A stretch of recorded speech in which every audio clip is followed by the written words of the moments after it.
जय हिंद। उम्मीद कर रहे होंगे आप सबकी तैयारी बहुत अच्छी चल रही होगी। तो आइए इसी तैयारी के क्रम में हम आज अध्ययन करने वाले हैं बिहार की संपूर्ण नदी तंत्र।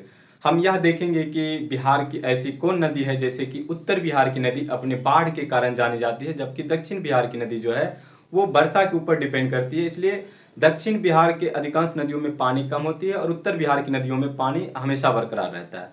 तो यह हम देखेंगे कि जो उत्तर बिहार की नदी है ना, और दक्षिण बिहार की नदी, तो इन सारे तथ्यों पे बात करेंगे और यह भी देखेंगे कि कौन नदी का उद्गम कहाँ से हो रहा है और बिहार में वह नदी किस जिला से होकर के प्रवेश करती है, और यह भी देखेंगे कि वह जो नदी है वो गंगा में किस स्थान पे आकर के मिलती है।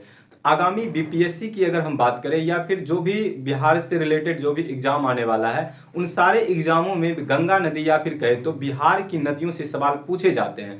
तो आप इन सारे पॉइंट को आप आसानी से आप पेन और कॉपी लेकर के बैठे, ताकि आप इसे लिख भी सकते हैं। ठीक है, वीडियो को अंत तक देखेंगे। ठीक है, ताकि आज से आपकी पढ़ाई में एक नया आयाम जुड़ जाएगा। ठीक है, आपकी तैयारी में एक नया आयाम जुड़ने वाला है। तो देखिए, इससे पहले की वीडियो में हमने बताया है कि गंगा नदी का उद्गम स्थल या फिर कहे तो गंगा नदी का निर्माण। आपने उम्मीद कर रहे होंगे कि आपने इससे पहले की जो वीडियो हमने बनाया है वह वीडियो आपने देख रखा है। जैसे कि आप जानते होंगे कि गंगा नदी दो नदियों के मिलने से बनती है, अलकनंदा नदी और भागीरथी नदी। तो अलकनंदा और भागीरथी जहाँ पे आकर के मिलती है उसे हम कहते हैं देवप्रयाग। देवप्रयाग में ही आकर के गंगा नदी इसके बाद जो है गंगा नदी के नाम से जानी जाती है। आप यह जानते होंगे कि प्रयाग प्रयाग का अर्थ होता है मिलन स्थल, या फिर कहे तो दो नदियां जहां पे आकर के मिलती है, जहां जिस स्थान पे मिलती है उसे प्रयाग कहते हैं। प्रयाग का अर्थ क्या होता है जी? मिलन स्थल। तो उम्मीद कर रहे होंगे वह वीडियो आप देख लिए होंगे, या नहीं देखे होंगे तो प्लीज आप उस वीडियो को भी पहले देख लें। उसमें हमने पढ़ा है कि कितने जो है प्रयाग है। जैसे पंच प्रयाग हिंदू धर्म के हिसाब से पंच प्रयाग माने माने मतलब महत्वपूर्ण माने जाते हैं। आप इसका भ्रमण करें, घूमें। ठीक है, तो अभी जो हम अध्ययन करने वाले वो बिहार की नदी, संपूर्ण बिहार नदी तंत्र का हम अध्ययन करने वाले हैं। तो देखिए, आपको पता होगा कि गंगा नदी जो है, पहला तो सवाल यही पूछा जाता है, कई बार पूछे गए, जैसे कि गंगा नदी बिहार में किस स्थान से प्रवेश करती है और गंगा नदी जो है बिहार के किस जिला से होकर के बाहर निकलती है। तो आप यह पॉइंट याद रखेंगे। देखिए, गंगा नदी जो है, पहली बात कि गंगा नदी बिहार को दो बराबर भागों में बांटती है, जिसे हम कहते हैं उत्तर बिहार और दक्षिण बिहार। बिहार में गंगा नदी की कुल लंबाई की अगर हम बात करेंगे 445 किलोमीटर है। कितनी है जी? 445 किलोमीटर। तो आप एक पॉइंट याद रखेंगे इस पॉइंट को। तो पहली बात, तो गंगा नदी का बिहार में प्रवेश होता है किस जिला से? तो आप याद रखेंगे बक्सर से। ठीक है, कहां से जी? बक्सर से। तो गंगा नदी का बिहार में प्रवेश हो रहा है कहां से? बक्सर से, पहला पॉइंट। दूसरा पॉइंट याद रखेंगे कि गंगा नदी जो है वो बिहार में बाहर कहां से निकलती है? तो बाहर जो निकलती है वो कहां से? तो आप याद रखेंगे कटिहार से। ये सवाल आप याद रखेंगे, ये दोनों सवाल पूछे गए हैं। ये भी पूछेंगे कि बिहार में गंगा नदी की कुल लंबाई, वैसे टोटल लंबाई आप जानते होंगे 2525 है, लेकिन बिहार में गंगा नदी की लंबाई की अगर हम बात करें तो 445 किलोमीटर है।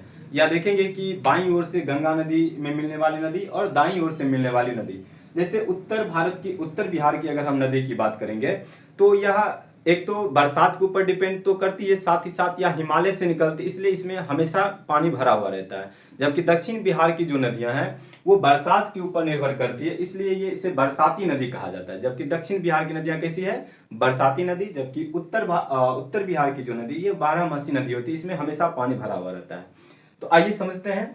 आप ये समझ गए कि गंगा नदी प्रवेश करती है बक्सर से और बाहर निकलती है कटिहार से। बिहार में कुल लंबाई 445 किलोमीटर।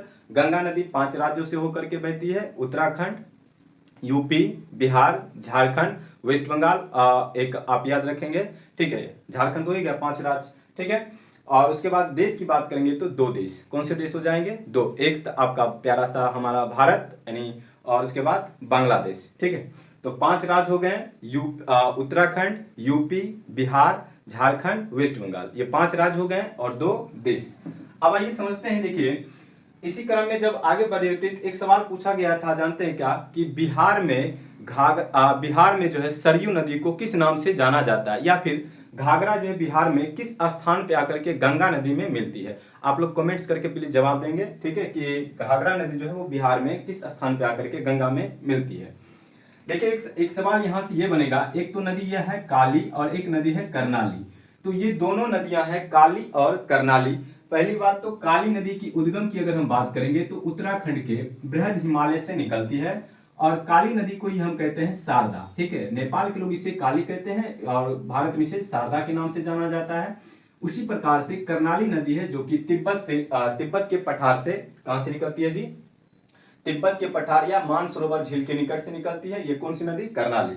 नेपाल में इसे करनाली के नाम से जानते हैं और भारत में इसे हम बात करें तो घाघरा के नाम से जानते हैं। ठीक है, अब ये दोनों नदियां क्या हो रही है, काली और करनाली, या फिर कहें तो शारदा और घाघरा। ठीक है, ये दोनों नदियां काली और करनाली की संयुक्त धारा को ही घाघरा के नाम से जाना जाता है। ठीक है, इसे संयुक्त धारा को क्या कहेंगे, घाघरा।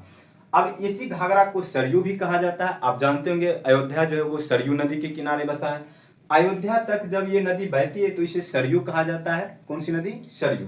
आगे बढ़ने के बाद इसे घाघरा के नाम से जाना जाता है। ठीक है, उम्मीद कर रहे होंगे यह बात आप समझ गए होंगे।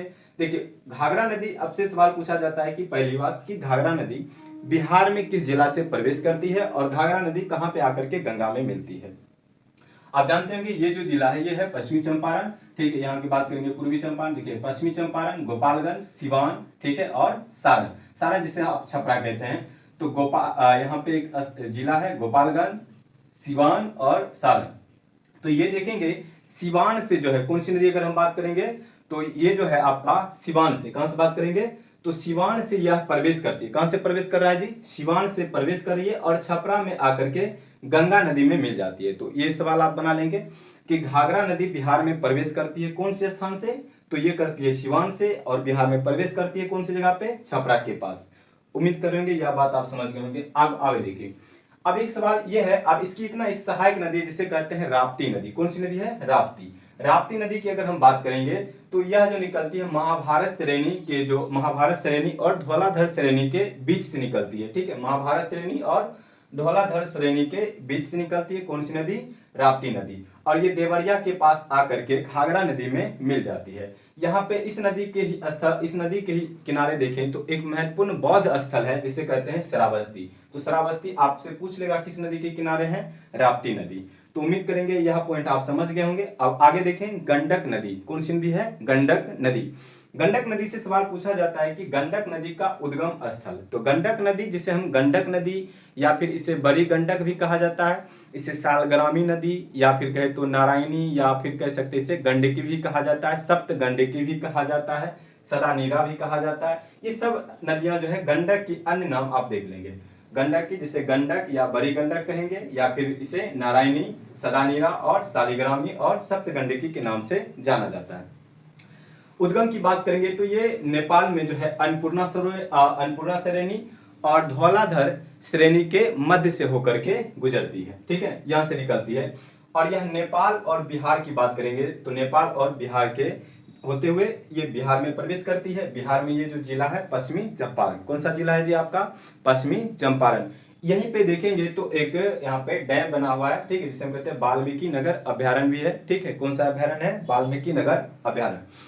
और ये भी सवाल पूछा जाता है कि बिहार और यूपी के मध्य कुल कितनी नदियां सीमा बनाती है। तो आप लोग कमेंट्स करके जवाब देंगे कि बिहार और यूपी के मध्य कुल कितनी नदियां सीमा बनाती है। ठीक है, एक तो देखेंगे गंडक नदी हो जाएगा, और एक आपका घाघरा हो जाएगा, और एक आपका गंगा, और एक आपका कर्मनासा नदी हो जाएगा। ठीक है, कौन सी नदी आप याद रखेंगे, कर्मनासा। ठीक है, तो कर्मनासा नदी, अगर आपका कितना भी अच्छा काम किए हैं, कितना भी कर्म आपका अच्छा है, अगर आपने इस कर्मनासा नदी में आपने क्या लगा लिया, डुबकी, तो आपकी सारी कर्म नाश हो जाएगी। ठीक है, तो ये कर्मनासा नदी है ना। इसे बिहार का मतलब अपवित्र नदी कहा जाता है। ठीक है, ये भी सवाल पूछे जाते हैं कि बिहार के अपवित्र नदी किसे कहा जाता है, तो कर्मनासा।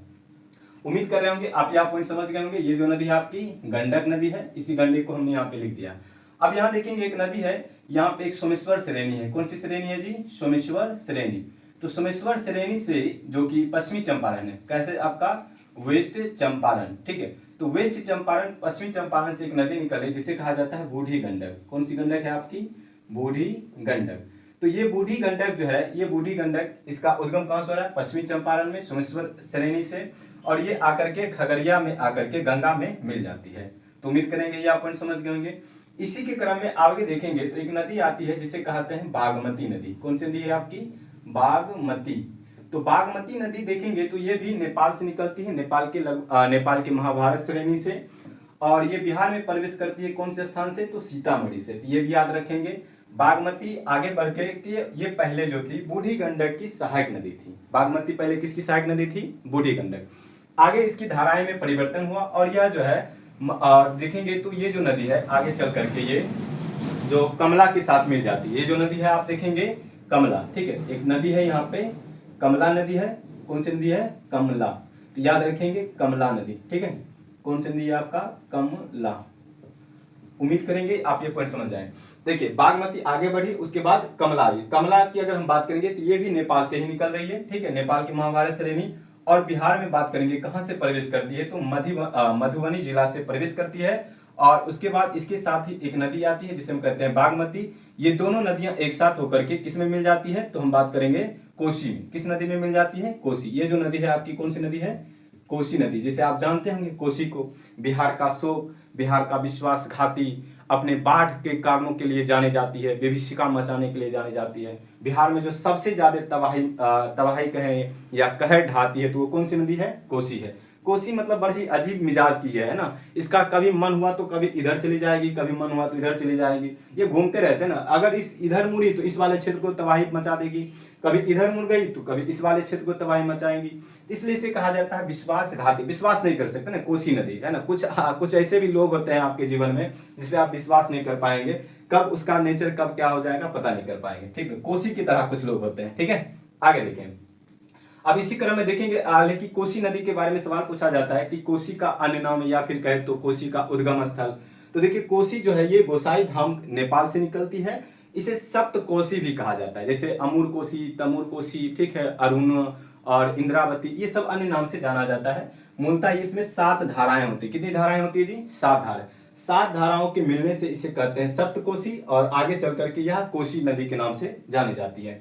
बिहार में अगर हम बात करेंगे कहां से प्रवेश करती है, सुपौल से ये बिहार में प्रवेश करती है। और गंगा में अगर कहां पे मिलती है, तो ये कई बार सवाल पूछे गए, ठीक है, कि बिहार में कोसी नदी गंगा में किस स्थान पे आकर के मिलती है। तो याद रखेंगे कटिहार में कौन से स्थान पे, तो कुर्सेला के पास। कुर्सेला के पास जो है कोसी नदी आकर के गंगा में मिल जाती है। आगे आए इसी के क्रम में, अब ये सब देखिए नदियां कैसी नदी है, ये सब उत्तर बिहार की नदी है। और गंगा में किस ओर से मिल रही है, दाईं ओर से या बाईं ओर से, आप लोग कमेंट्स करके जवाब दीजिए। तो दाईं ओर से मिल रही है या बाईं ओर से, ठीक है। ये सब जो नदियां हैं ये उत्तर की ओर से मिलने वाली या फिर कहते तो बाईं ओर से मिलने वाली नदी है। इसी के क्रम में देखेंगे एक नदी है जिसे कहते हैं मेची नदी। ये कौन सी नदी है, मेची। अब मेची क्या हो रही है, यहीं से आप देखें तो किशनगंज से होकर के बिहार में प्रवेश करती है और आगे चल करके यह जो है महानंदा नदी में मिल जाती है। तो महानंदा की सहायक नदी हो जाएगी। ये जो नदी है आपकी कौन सी नदी है, महानंदा, ठीक है, महानंदा। सवाल पूछा जाता है कि महानंदा नदी का उद्गम स्थल। तो महानंदा नदी देखें तो पश्चिम बंगाल के दार्जिलिंग पहाड़ी से उद्गम होती है। कहां से, महानंदा नदी का जो उद्गम बात करेंगे तो पश्चिम बंगाल में कौन सी पहाड़ी है जी, दार्जिलिंग की पहाड़ी। तो दार्जिलिंग पहाड़ी से उद्गम हो रही है और बिहार में ये कहां से प्रवेश करती है, तो किशनगंज से। किशनगंज से प्रवेश करती है और आगे बढ़ती हुई है। बिहार में ये गंगा में नहीं मिलती है, ठीक है, याद रखेंगे ये बिहार में गंगा में नहीं मिलती है। और ये कहां पे आकर के मिलती है, तो वेस्ट बंगाल में। कहां पे, वेस्ट बंगाल में, ठीक है। तो वेस्ट बंगाल में यह नदी गंगा में आकर के मिल जाती है, ठीक है। और इसकी सहायक नदी हो जाएगी मेची। आप देखेंगे तो ये जो है आप गंगा की बाईं ओर से मिलने वाली अंतिम सहायक नदी है। कौन सी है आपकी, महानंदा। तो ये भी सवाल पूछा गया है कि गंगा की अंतिम ओर से मिलने वाली, ठीक है, अंतिम बाईं ओर से मिलने वाली नदी कौन सी हो जाएगी, तो वो हो जाएगी आपकी महानंदा। क्लियर है, महानंदा का उद्गम आपने देख लिया होगा। उम्मीद करेंगे उत्तर बिहार की नदी आप समझ गए होंगे कि कौन नदी कहां से निकल रही है, कहां पे गंगा में आकर के मिल रही है, ठीक है। यहाँ पे ये एक सवाल बच गया था, आप ये देख लेंगे कि ये जो नदी है गंडक, गंडक कहाँ पे आकर के मिलती है, तो ये हाजीपुर जो कि सोनपुर के निकट आकर के मिलती है, ठीक है। सोनपुर जो है वो हाजीपुर और पटना के बीच का क्षेत्र है, जो कि सोनपुर आप जानते होंगे सोनपुर मेला लगता है, ठीक है। सोनपुर मेला जिसे अपने पशु मान लेतीजिए, तो एशिया का सबसे बड़ा मेला जो है वो पशु मेला आपका सोनपुर में ही लगता है। तो उम्मीद कर रहे होंगे यह पॉइंट आप समझ गए होंगे। अब आइए हम समझते हैं दक्षिण बिहार की नदियां। देखिए दक्षिण बिहार की नदियों को आप इस क्रम में आप अध्ययन कर लेंगे, ठीक है। एक तो आप देखेंगे ये जो है कैमूर की पहाड़ी, कौन सी पहाड़ी है, कैमूर की पहाड़ी। तो कैमूर की पहाड़ी से एक नदी का उद्गम हो रहा है जिसे कहते हैं कर्मनाशा। अभी हम जस्ट देखा था कर्मनाशा। कर्मनाशा नदी यह भी आकर के देखेंगे तो बक्सर के पास आकर के गंगा में मिल जाती है। इसका कर्मनाश है ना, मतलब बहुत ही अपवित्र नदी मानी जाती है, तो पवित्र होने के लिए गंगा में मिलती है। इसका एक पौराणिक कथा का भी वर्णन किया गया है, जैसे आप कभी हम आपको बताएंगे कि कर्मनाशा नदी, जैसे कि भगवान जो ब्रह्मा थे, ब्रह्मा के जब शीश कटा था तो वहीं से कर्मनाशा नदी का उद्गम ऐसा माना जाता है, उस क्षेत्र से उद्गम हुआ था। ठीक है, अब देखिए इस क्रम में हम देखेंगे सोन नदी, दक्षिण बिहार की जो नदी है, और ये गंगा की दाईं ओर से मिलने वाली नदियां हैं। उत्तर बिहार आपने देख लिया, अब दक्षिण बिहार देखते हैं। तो दक्षिण बिहार की नदियों की अगर हम बात करेंगे तो सबसे जो दक्षिण बिहार में जो सबसे ज्यादा पानी होता है ना, जल बहाव जो है वो सबसे ज्यादा किसमें होता है, तो सोन नदी में। सोन नदी में आप जानते हैं इसमें लाल बालू पाया जाता है। कौन सी बालू, लाल बालू। तो सोन नदी कौन सी है, सोन नदी से लाल बालू निकाला जाता है, लाल बालू। सोन नदी का उद्गम की बात करेंगे तो ये एमपी के अमरकंटक की पहाड़ी से निकलती है। कहां से, मध्य प्रदेश के अमरकंटक की पहाड़ी से निकलती है और बिहार में प्रवेश करती है रोहतास में। कहां से, रोहतास से प्रवेश करती है और मनेर पटना के निकट, याद रखेंगे, मनेर पटना के निकट आकर के गंगा नदी में मिल जाती है। इसकी एक अन्य सहायक भी नदी है जिसे हम कहते हैं उत्तरी कोयल नदी। याद रखेंगे, उत्तरी कोयल नदी किसकी सहायक नदी है, तो वह हो जाएगी सोन की। ठीक है, तो सोन नदी जो अपने लाल बालुओं के लिए जानी जाती है। ठीक है, इसमें जो इसकी कह सकते हैं जो मिट्टी है वो मिट्टी, हालांकि बालू ये लाल बालू होती है। ठीक है, आगे देखें तो ये कहां पे आकर के गंगा में मिली है, मनेर के निकट पटना में। इसकी अन्य सहायक नदी उत्तरी कोयल। आप देखें इसी के क्रम में एक पुनपुन नदी है जो कि झारखंड छोटा नागपुर के पठार से निकलती है। तो पुनपुन नदी कहां से निकल रही है, झारखंड से, और बिहार में कहां से प्रवेश कर रही है, औरंगाबाद से। ये भी सवाल पूछा गया कि पुनपुन नदी बिहार में किस स्थान से प्रवेश करती है, बिहार में, या किस जिला से। तो याद रखेंगे औरंगाबाद से बिहार में पुनपुन नदी प्रवेश करती है और कहां पे आकर के मिलती है गंगा में, तो फतुहा के निकट पटना में। कहां पे जी, पटना में एक स्थान पड़ता है फतुहा, वहीं पे आकर के गंगा नदी में मिल जाती है। इसकी दो अन्य सहायक नदियां हैं जो कि सवाल पूछे गए हैं, जैसे दरधा और एक याद रखेंगे दरधा और एक है मोरहर। दरधा और मोरहर किसकी सहायक नदी है, तो याद रखेंगे पुनपुन की। ठीक है, अब आइए इसी के क्रम में एक नदी है जो कि आप जानते होंगे भगवान बुद्ध को ज्ञान की प्राप्ति हुआ था। किस नदी के किनारे, आप लोग कमेंट्स करके जवाब देंगे। तो फल्गु नदी है। कौन सी नदी है, फल्गु नदी। फल्गु नदी देखेंगे तो मूलतः दो नदियों के मिलने से या फिर दो नदियों के कहे तो संयुक्त धाराओं को कहा जाता है फल्गु। इसमें देखेंगे तो दो नदी है, एक तो आपका लीलांजन और एक आपका हो जाएगा मोहना। लीलांजन को ही कहा जाता है निरंजना। कौन सी नदी कहा जाता है, निरंजना। लीलांजन या लीलांजन का अन्य नाम क्या है, निरंजना। तो लीलांजना और मोहना नदी, कौन सी नदी, मोहना नदी, इन दो नदियों के संयुक्त धाराएं आगे चल करके फल्गु के नाम से जानी जाती है। फल्गु को गुप्त गंगा, कौन सी गंगा कहा जाता है, गुप्त गंगा। ये सवाल बनने की संभावना है कि गुप्त गंगा के नाम से या छिपी हुई गंगा के नाम से बिहार में कौन सी नदी जानी जाती है। तो याद रखेंगे फल्गु नदी, फल्गु नदी को ही कहा जाता है गुप्त गंगा या छिपी हुई गंगा के नाम से जानी जाती है। कौन सी नदी, फल्गु नदी। फल्गु नदी के किनारे महात्मा बुद्ध को ज्ञान की प्राप्ति हुआ था। गया जी, ये देखिए बिहार में प्रवेश करती है कौन से स्थान से, गया, जिसे अभी वर्तमान में गया जी हो गया। यही इसी नदी के किनारे देखेंगे तो विष्णुपद मंदिर है। कौन सी मंदिर है, विष्णुपद। जब गयासुर की हत्या किए थे भगवान विष्णु ने, ठीक है, तो उनकी पद चिन्ह जो है वहीं पे है, ऐसा माना जाता है धर्म ग्रंथों में, इसलिए इसे कहा जाता है क्या चीज, तो विष्णुपद मंदिर, है ना। अब जाए कभी विष्णुपद मंदिर घूमने के लिए, बहुत ही अच्छा एकदम लगेगा, जैसे एक नया एज ए कह सकते हैं कि पॉजिटिव एनर्जी आपको मिलेगा। जाइएगा यहाँ कभी समय मिलेगा तो आप लोग घूम लीजिएगा। तो ये देखिए यहाँ से आप समझ गए होंगे, यह जो फल्गु नदी है ये बिहार में भी कहाँ पे आकर के गंगा में मिल रही है, तो ये भी याद रखेंगे पटना में फतुहा के निकट आकर के गंगा में मिल जाती है। ठीक है, अब आगे हैं इसी के क्रम में आप देखेंगे एक नदी है जो कि आपकी नदी है सकरी नदी। कौन सी नदी, सकरी। सकरी नदी यह भी झारखंड से निकलती है और बिहार में प्रवेश करती है नवादा से। कहां से, बिहार में नवादा से प्रवेश करती है और जाकर के गंगा नदी में मिल जाती है। इसी के क्रम में ये सब छोटी छोटी नदियां हैं, मूल नदियां तो यही है, उत्तर की नदी और दक्षिण की नदी में ये 3-4 नदी। अब ये सब छोटी छोटी नदियां हैं। एक आती है क्यूल नदी। क्यूल नदी में आमतौर पे जब ये बरसाती नदी होता है, जब इसमें वर्षा होती है तब इसमें पानी भर जाता है। ऐसे आप चाहेंगे इसमें छलांग लगाने के लिए, मान लीजिए कोई सोचेंगे कि हम कूद करके जान दे देंगे, ऐसा इसमें नहीं हो सकता। मुंह कान झाड़ के चला आइएगा, घुटना उठना झड़ जाएगा, ठीक है, मरने वाले नहीं है आप इस नदी में। कौन सी नदी, क्यूल।